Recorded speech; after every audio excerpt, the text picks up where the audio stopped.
বাড়িতেই ছিল রেডিমেড ফুচকা, আর সকালে বানানো হয়েছিল ঘুগনি।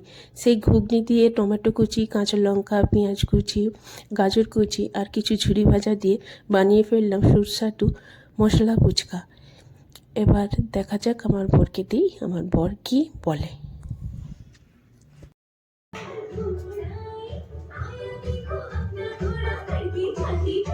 এ দেখো তোমার জন্য কি এনেছি, দেখো দেখো। আমি মেয়েদের জিনিস খাই না। আরে একটা খেয়ে দেখো কেমন হয়েছে। তুমি খাও একটা মেয়েদের জিনিস আমার খাওয়া লাগে। আচ্ছা একটা চিকেন ললিপপ করে নিয়ে আসতে পারতে। আচ্ছা ঠিক আছে, সেটা কাল হবে বা পরের দিন হবে, পরে হবে। একটা খেয়ে দেখো।